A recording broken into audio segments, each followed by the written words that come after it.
Señoras y señores, buenos días. En este lunes 10 de mayo del 2021 les saludamos cordialmente, igualmente a nuestro invitado, el día de hoy, el ingeniero Diego García Pozo, actual asambleísta de Imbabura. Y es la última semana, creo yo, de gestión que tienen los asambleístas 137 en el país, 4 de Imbabura. Buenos días, Diego, ¿cómo se siente ya en estos últimos días? ¿Tranquilo, alivio, satisfacción? ¿Cuáles son los sentimientos que tiene? Bueno, muchísimas gracias. Un gusto saludarle a usted, a toda la comunidad imbabureña. Siempre es un honor, pues, dar a conocer todo lo que se ha hecho en este periodo legislativo. Bueno, siempre con mucho gusto, con mucho honor de haber representado a la provincia. Creo que eso es muy importante. También con algunas circunstancias que la misma acción de la Asamblea no nos permite hacer, porque no es decisión individual de cada uno de los legisladores, sino más bien es parte fundamental de la coyuntura política en la Asamblea. Y desde ese punto de vista, pues creo que hay unas diferencias abismales en ser prefecto, en ser gobernador, a ser asambleísta, porque la asamblea, su criterio, su proyecto de ley va a depender mucho de la coyuntura política, va a depender mucho de la relación inclusive que pueda tener con las diferentes bancadas. Y ahora pues ha predominado una bancada móvil, unas bancadas que realmente han dado la mayoría, han cogobernado inclusive con el gobierno nacional, que no nos ha permitido pues generar proyectos de ley que son de gran beneficio para toda la colectividad ecuatoriana. De esa manera creo que nos ha ganado esa mayoría móvil, esa mayoría que permanentemente pues han estado cogobernando con el gobierno de Lenín Moreno. Si bien es cierto, pues nosotros somos hasta el 13 de mayo 30 asambleístas de la bancada de la Revolución Ciudadana, pero en todo caso, pues la dignidad, el trabajo hasta el último día nos ha permitido pues hacer una labor que realmente nos da la pauta, nos da la capacidad, nos ha dado la experiencia para hacer un trabajo muy fuerte desde la Asamblea Nacional. Desde el 2007 o en los últimos 15 años, o 10 años para ser exactos, siempre ha habido presidente de Alianza País, o de la Revolución Ciudadana, de la lista 35, en principio, como era esa lista, ¿no? Hoy se hizo lista uno. En fin, hoy parece que va a cambiar esa hegemonía, diría yo, de presidentes de la Asamblea que han dirigido el legislativo, de la tendencia a la que usted representa, digo. Bueno, creo que primero hay que hacer un análisis muy amplio en este periodo 2017-2021, después de la ruptura de Alianza País, pues quienes nos quedamos en la bancada de la Revolución Ciudadana fuimos 30 asambleístas que definitivamente pues nos dio la pauta para seguir trabajando. Desde ahí ya pues nosotros dejamos de ser de la lista 35 Alianza País. Esto me remonto pues más o menos entre diciembre del 2017, enero del 2018, que ya hubo la ruptura. En todo caso, pues ahí ya no éramos gobierno, no éramos parte del legislativo, de la gran mayoría, porque recordará usted, licenciado, cuando ganamos, pues éramos 74 asambleístas. Después de la ruptura, pues 44 optaron por ser oficialistas y 30 asambleístas optamos por ser de la bancada de la dignidad, de la bancada de la Revolución Ciudadana. Entonces, nosotros ya venimos, ya en todo este periodo sin presidente, desde el año 2018, diría yo, enero del 2018, ya no tuvimos presidente, que era parte de la situación coyuntural política, sino que más bien nosotros, pues, una vez que nos dimos cuenta de esa ruptura, de ese cambio de, brutal, diría, de plan de trabajo que ganado las elecciones, pues nos permitió también seguir haciendo un trabajo de legislativo, fiscalizador. Nosotros fuimos también parte de algunas aprobaciones de leyes que vayan en beneficio del pueblo ecuatoriano. Así también hemos sido oposición a leyes que realmente iban en desmedro de los derechos, por ejemplo, de los trabajadores, la ley de reactivación económica, no apoyamos, de la ley de fomento de apoyo humanitario, no apoyamos, no hemos apoyado la famosa ley de defensa de la dolarización, porque nosotros hemos argumentado todo lo malo que está pasando en este momento y que definitivamente, pues por tener una mayoría absoluta, la Asamblea Nacional logró aprobar. Entonces, nosotros no tuvimos ya, no fuimos parte de la presidencia, de las presidencias, diría yo, de José Serrano, de la compañera Elizabeth Cabezas y también de César Litaro. O sea, nosotros fuimos una bancada totalmente independiente y ya no tuvimos presidente. Y desde ese punto de vista, pues también nosotros hemos logrado hacer un trabajo legislativo, un trabajo fiscalizador, independientemente de quién esté de presidente de la Asamblea Nacional. Lamentablemente, pues no ha habido una agenda legislativa que nos permita a la Asamblea Nacional hacer un trabajo arduo, un trabajo que nos permita también hacer una labor legislativa autónoma, porque definitivamente pues la Asamblea Nacional se entregó al gobierno, se entregó a los cogobernantes y lógicamente pues no ha tenido una autonomía, no ha tenido una agenda legislativa para realizar un trabajo más eficaz, más de calidad. Ahora veo con mucha preocupación, por ejemplo, nos convocan para hoy, para tratar, imagínense, un solo día, 6 leyes, o sea, teniendo 4 años para planificar, para programar, pero no es el hecho de coger y decir, a ver, este periodo legislativo se aprobaron tantas leyes, también hay que ver la calidad. Y no es que ya nos falta 3, 4 días para salir, tenemos que hacer al apuro. Tenga la seguridad, licenciado, que a futuro, pues a partir del 15 de mayo, habrán las reformas de las reformas de las reformas, algunas leyes tendrán que derogar. ¿Por qué? Porque también creo que es importante que la Asamblea no solamente sea cantidad, sino también sea calidad. Y lógicamente, pues desde ese punto de vista, creo que la Asamblea en su conjunto queda debiendo muchísimo al pueblo ecuatoriano.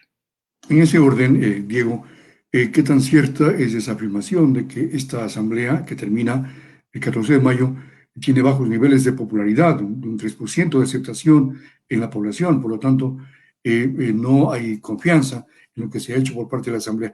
¿Esto es verdad o es una crítica que circula falsamente en redes sociales?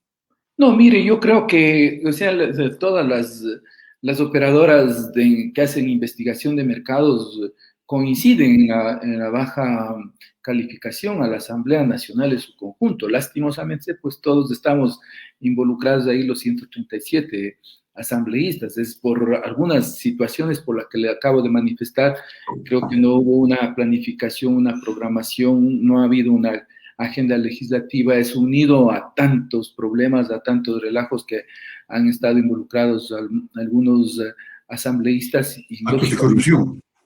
Actos de corrupción, diezmos, repartición de hospitales, algunas cosas que ya no es el rumor, ya no es la situación, sino que creo que... Carnet de discapacidad también. Sí, ya hay algunos actos judicializados y lógicamente, pues, y también la Asamblea Nacional no ha hecho un trabajo de legislar, de fiscalizar, sino que ha sido una asamblea donde ha predominado los exhortos, las resoluciones, que los exhortos muchas de las veces se queda en nada, se queda en papel, es para tratar diría yo, de quemar tiempo, y eso realmente no es una efectividad por parte de la Asamblea Nacional. Otro problema que lo acabé de manifestar es, o sea, no es el hecho de decir, a ver, yo como presidente de la Asamblea Nacional aprobé 100 leyes. ¿Y cuál es el contenido de esas 100 leyes? ¿Cuál es la calidad de esas 100 leyes? Y lógicamente, pues es un problema grave. En la construcción de las leyes no se puede beneficiar a todos los ecuatorianos, lamentablemente, porque unos estarán a favor, otros en contra, otros dicen ponga esto, ponga este otro. Es muy complicado, es una situación muy, muy grave. Y es totalmente diferente a lo que al inicio de la entrevista, de la pregunta que usted me hacía, licenciado, es de que una cosa es tener autonomía para programar, para planificar, para ejecutar, controlar, hacer seguimiento, evaluación, porque uno es el responsable. Cuando en el caso de ser autoridad seccional es totalmente diferente a la acción que usted hace como asambleísta. Mucha gente nos reclama y dice, vea, pero usted ¿qué ha hecho por la provincia? No es, ¿Qué proyectos? hacer por la provincia, es los proyectos de ley que pueden beneficiar a la provincia, pero que abarca a nivel nacional. Yo fui autor de algunos proyectos de ley, uno de ellos de mucha importancia porque lo consideraba de esa manera, porque estaba dentro del plan de gobierno de Lenín Moreno, era la ley orgánica de vivienda de interés social. Mire, eso ha pasado un proceso muy largo. Yo recuerdo en el 2018 cuando hacía la rendición de cuentas, ya en el 2018 ingresó a ser parte de todo el proceso legislativo, del proceso parlamentario, que entra a calificación de la unidad legislativa, unidad técnica legislativa, etcétera, etcétera. Pero mire, recién hace 15 días acabamos de aprobar el informe para primer debate. Imagínense, tienen que pasar 4 años de una ley que pensaba yo que sería de interés prioritario para el país, de interés prioritario para la gente, una ley importantísima de solucionar un problema grave que es la vivienda a personas con escasos recursos económicos, pero no fue prioritario para el gobierno, no fue prioritario para el señor presidente de la Asamblea, y me han pasado 4 años, y así muchas leyes pasan por efectos de no tener coyuntura política, por efectos de no ser parte de la gallada, por efectos de no ser parte de la directiva de la Asamblea. Pero en todo caso, queda a conocimiento de toda la población ecuatoriana que hay proyectos de leyes importantísimos que espero que los nuevos amigos, compañeros asambleístas lo retomen y lo pongan a consideración también de la nueva Asamblea Nacional. Bueno, pero sí tuvo usted alguna intervención importante respecto de unos temas referentes a la provincia. Por ejemplo, presentó un amicus curiae ante la Corte Constitucional sobre la demanda de inconstitucionalidad del decreto que resolvió la liquidación de Siembra EP. ¿Cómo quedó esto? Miren, creo que hemos tenido algunas acciones muy importantes, efectivas. Primero, pues, unirnos a la defensa de un proyecto emblemático como es la Ciudad del Conocimiento. Muchas de las veces, pues, estos proyectos, desgraciadamente, muchas autoridades no entendemos de lo que significa tener la Ciudad del Conocimiento en una provincia como la de Imbabura. Desde ese punto de vista, pues nosotros hicimos un trabajo, nos unimos a la defensa del proyecto Yacha y en su conjunto, no solamente a lo que significa la eliminación de la empresa pública Siembra EP, que antes era Yacha y EP. Siembra EP es totalmente diferente a lo que es la Universidad de Yachaitec. Siembra EP sostiene, es el sostén absoluto de todo lo que es la ciudad del conocimiento. Entre ellas, un factor importantísimo, la Universidad de Yachaitec. En función de eso, pues el gobierno nacional, en una decisión inconsulta, en una decisión unitaria, pues genera un decreto, el 1060, de eliminar las empresas públicas y entre ellas, pues, a la empresa pública Siembra EP. Nos sorprendió absolutamente a todos porque días anteriores a generar este decreto, realmente vino hasta el señor vicepresidente de la República a decir de que al Yachay pues se lo fortalece, se lo sostiene y hay que salir adelante. Vino un señor viceministro, creo que de gobernabilidad, a decir lo mismo, vino otro ministro a decir lo mismo, o sea, a todo mundo le sorprendió la generación de este decreto que realmente pues ha incomodado a muchas personas. No ha habido la contundencia de las autoridades, de la ciudadanía imbabureña. en defender este proyecto. No es solo porque está ubicado en Urcuquí, sino está ubicado en Imbabura. Y lo que puede tener, los efectos principales que puede tener esta ciudad del conocimiento es, primero, lo que ya está, ¿sí? Ponerle a la provincia de Imbabura solo en estos, con la Universidad de Yachay, en el imaginario mundial, ya está en la mente mundial. Mucha gente dice, yo quisiera ir a visitar, que vive en el exterior, yo quisiera ir a visitar Yachay. ¿Por qué? Porque muchos jóvenes ya han salido, están compitiendo en las mejores universidades del mundo. Imagínense qué pasaría teniendo esa universidad, teniendo un parque tecnológico, teniendo un parque industrial, para generar acciones que vayan complementándose a la formación integral de la juventud ecuatoriana.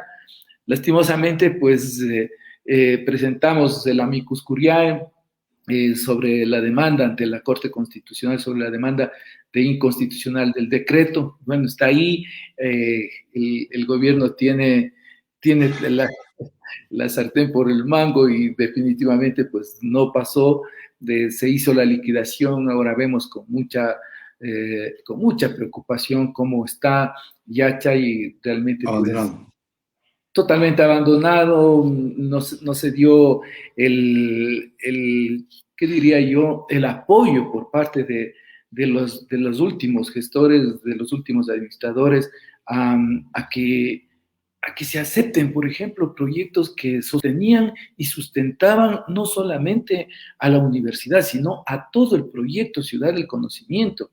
Habían proyectos importantísimos que generaban millones de dólares. Inclusive esto ya está sometido a un examen especial de la Contraloría General del Estado, donde ya detecta un perjuicio al Estado muy importante. Solamente con esos proyectos, si el comité ejecutivo, el comité directivo, el gerente hubieran aprobado, tengan la seguridad que había sostenimiento, había sustentabilidad en todo el proyecto Ciudad del Conocimiento.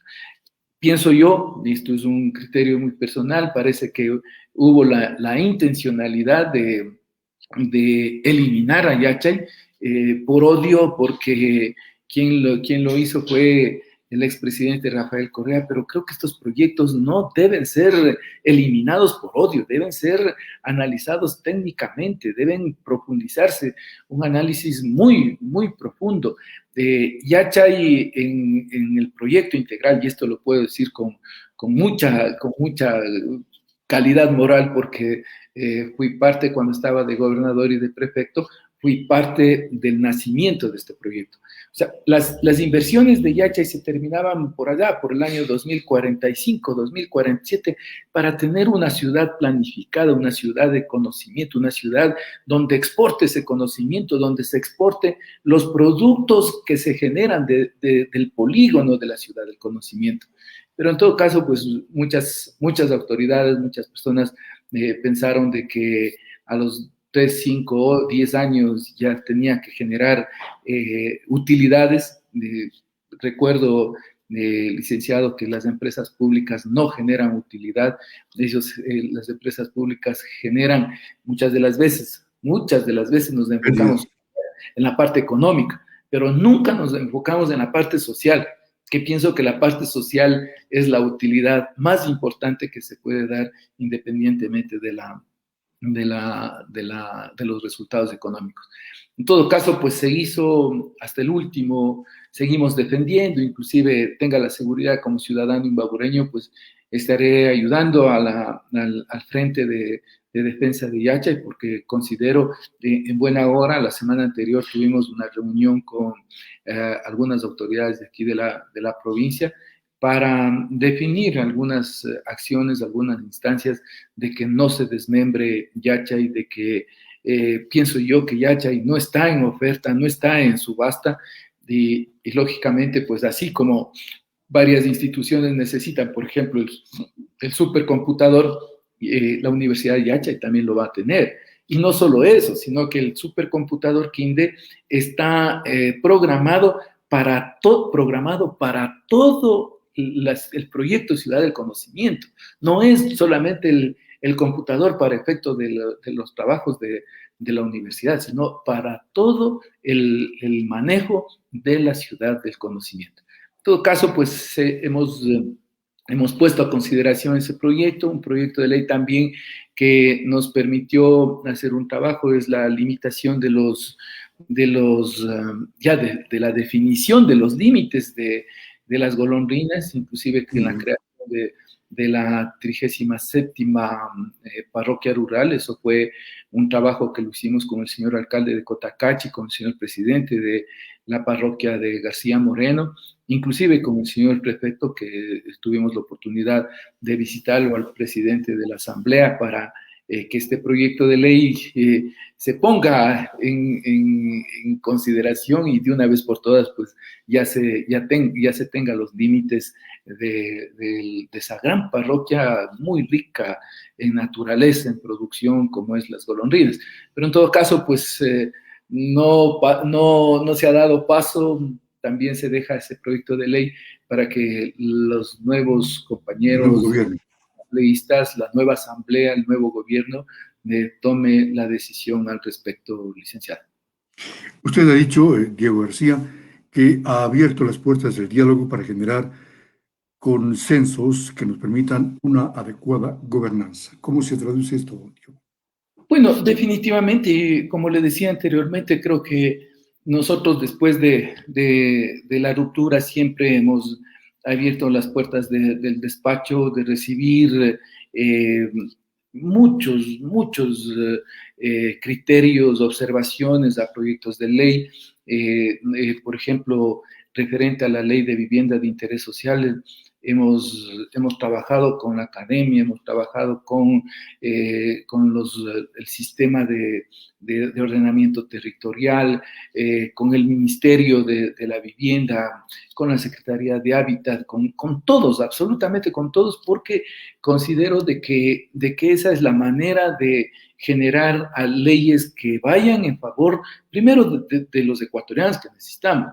Segundo, garantiza gobernanza, se da la posibilidad de tener un proyecto que si no ha sido propuesto por el gobierno, pues hay un legislador y tenemos la Constitución, la ley nos faculta de poner a consideración, y eso pues hacer un tratamiento con todos los estamentos, con gobierno, con ciudadanos, con la academia, absolutamente con todo el mundo, para tener inclusive, porque una ley no es primero, no es lo que está ahí, sino tiene que ser perfectible, tiene que ser flexible en función de quienes están día a día en el campo. Y por ello creo que es importante pues haber abierto las puertas a todo el mundo. Hasta el día de ayer alguien me llamó a decirme referente a las reformas que estamos haciendo al Código de Organización Territorial, y de esa manera, pues, alimentarnos también a nosotros como asambleístas, porque no es el hecho de que el asambleísta es el que sabe todo y el perfectible para hacer una ley. No. Creo que hay que abrir esos espacios, hay que abrir las puertas, hay que escuchar a expertos, hay que escuchar a quienes tienen experiencia en todos estos procesos para que la ley trate de ser lo más perfectible posible y que sea en beneficio de todos los 17 millones de ecuatorianos. ¿Qué opinión le merece, Diego, esta expresión que dijo el presidente saliente, Lenín Moreno, cuando le había dicho un ciudadano habría querido un mejor presidente para el país, y él responde: yo también habría querido tener un mejor pueblo? Mire, yo creo que cuando tenemos acciones positivas en beneficio de quien nos designa, creo que es despreciar al pueblo ecuatoriano. Y aquí creo que no debe haber desprecio alguno al pueblo ecuatoriano. Nosotros nos debemos al pueblo ecuatoriano, un pueblo digno, un pueblo trabajador, un pueblo que se ha sacrificado, un pueblo que honesto, un pueblo que ha sacado absolutamente, venimos nosotros de herencia en herencia, y creo que el pueblo es el que ha sacado adelante.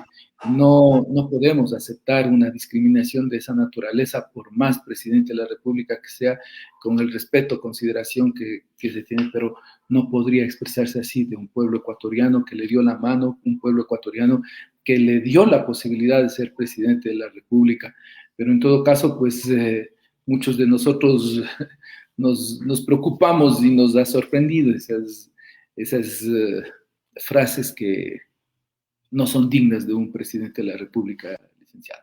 No hay que discriminar, no hay que menospreciar al pueblo ecuatoriano. El pueblo ecuatoriano es bueno, es honesto, es trabajador, es decente, es digno. Desde ese punto de vista, pues no podemos aceptar, por más presidente de la República que sea, una frase de esa naturaleza. Y lo más grave, a nivel internacional, en un ámbito internacional, que un presidente de la República tiene que demostrar que es un estadista, que respeta al pueblo ecuatoriano, que respeta a sus mandantes. Ahí ha habido un respeto total a todos los ecuatorianos. ¿Cuál es la perspectiva que le ve a la nueva asamblea, Diego, cuando se habla, bueno, hasta el momento no se sabe cuál es la mayoría? Hay mayorías móviles, ¿no? No se sabe si va a aliarse ID con Pachacuti y UNES o al revés, no sé.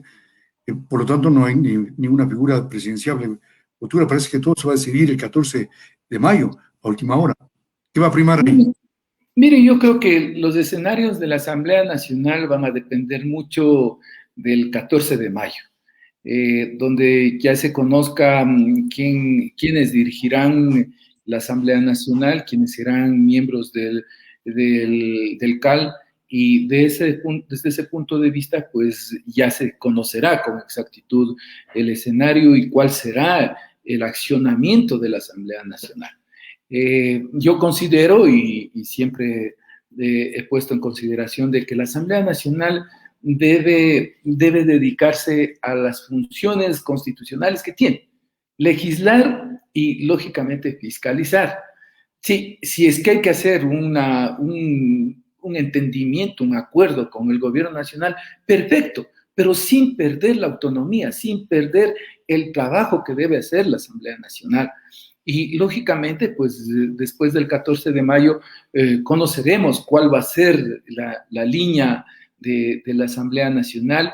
Si va a ser una Asamblea Nacional de la que estamos terminando, tenga la seguridad que será lo mismo. Tendríamos ahí una mayoría móvil, un cogobierno, haciendo leyes, buscando ahí votos. No, o sea, considero de que una ley tiene que ser primero analizada, debatida profundamente en la comisión, en el pleno, y lógicamente, pues no la imposición de leyes para efectos de que en el próximo...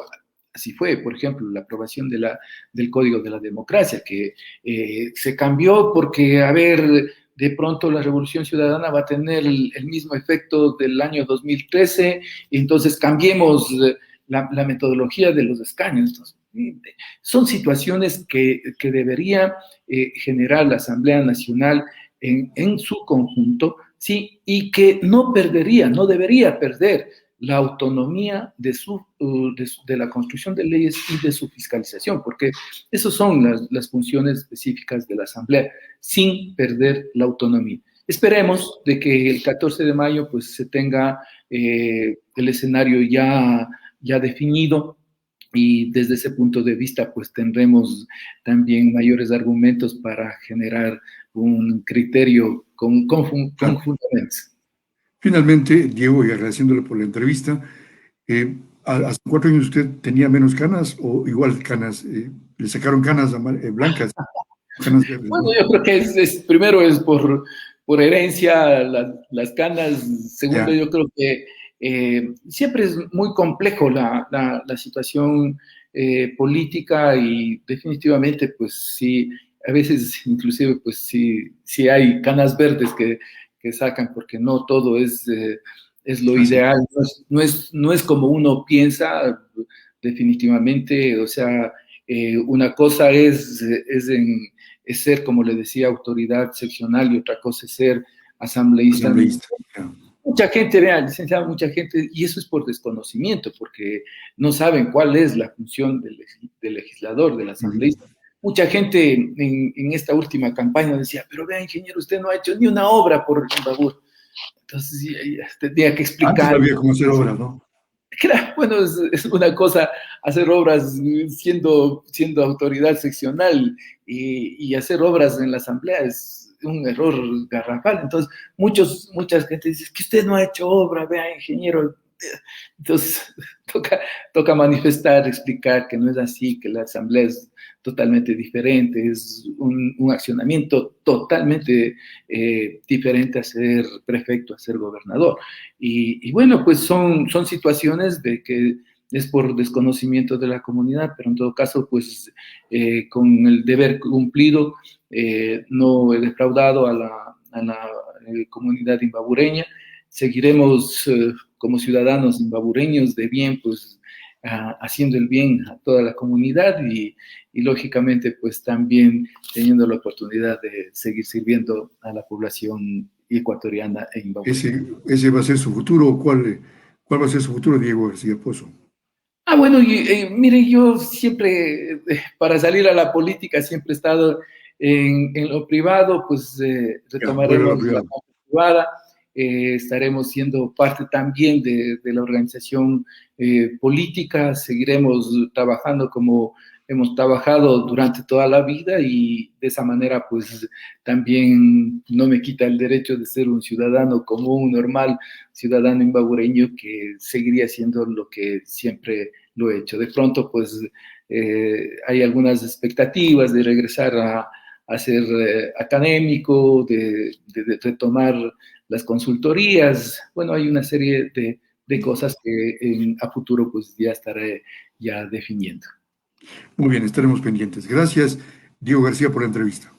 No, a usted muchísimas gracias y un gusto siempre estar a sus órdenes. Bueno, un buen día.